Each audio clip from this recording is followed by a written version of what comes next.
YouTube friends, Ben here, and today is episode 5 in the Juvie Hapnation series, and today's discussion is going to be on the Super VC10 and a very interesting fish.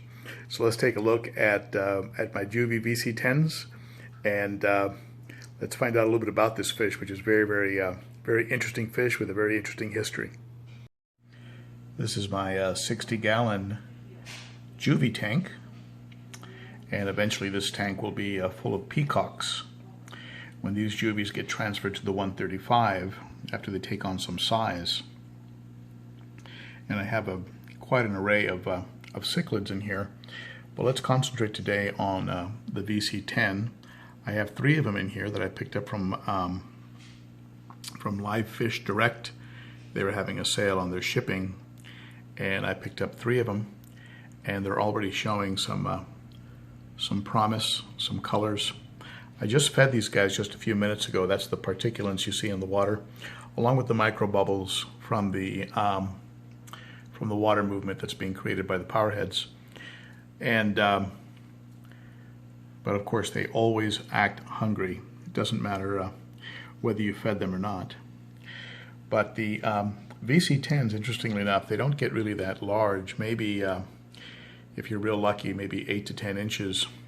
If you happen to find an F, maybe an FO, maybe a wild caught one, they'll have some very prominent lips, and those lips are used to latch on to crustaceans or little critters and algae in the wild, and so they can end up having some pretty big, very thick, prominent lips.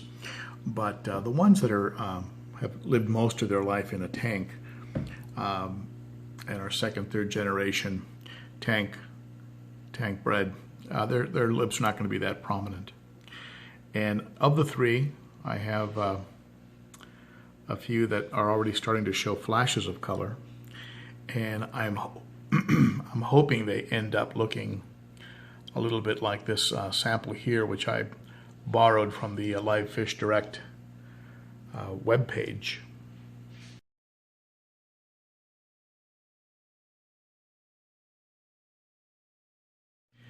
As you can see, males can be quite beautiful. They can get around 8, 9, maybe even 10 inches in some cases. Not too big.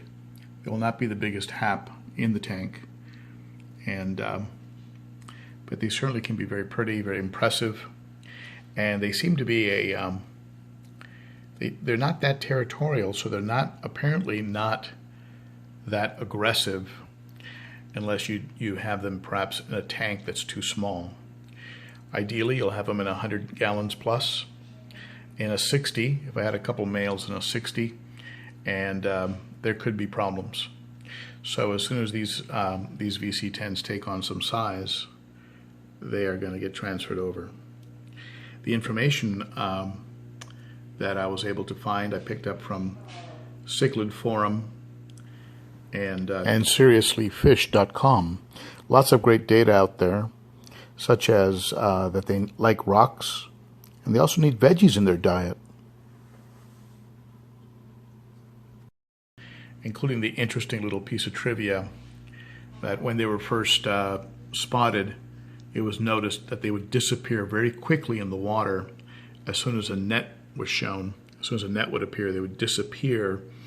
And apparently there was a flight that would fly between London and the Malawi Lake area, fly over Malawi Lake Malawi, called a VC10.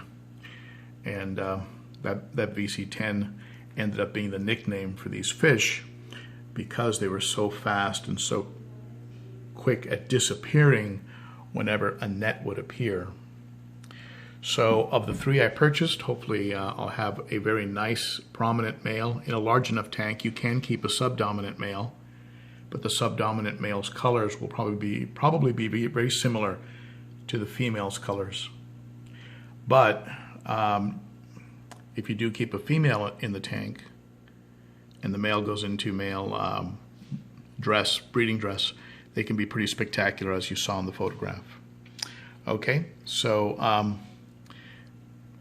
that's it on the VC10s, and I'm really looking forward to watching these guys color up, as I am with all the fish. These VC10s are pretty fearless. They latch onto my fingers when I feed. I'll put my finger sometimes in the water and they'll latch onto the finger and hold onto it. And the only one that holds on longer and harder is the linny. And this is the linny over here with that funny looking snout.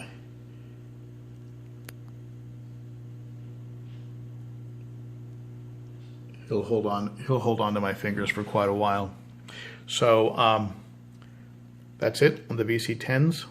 I appreciate you folks stopping by and watching, and stay tuned for some more episodes on this Juvie Hapnation series, and we'll probably be talking about that linny, or maybe the Buccochromis spectabilis, or maybe even take up the Venusis, which are coming along very, very nicely, especially when you consider I got 3 of them for $10. How's that?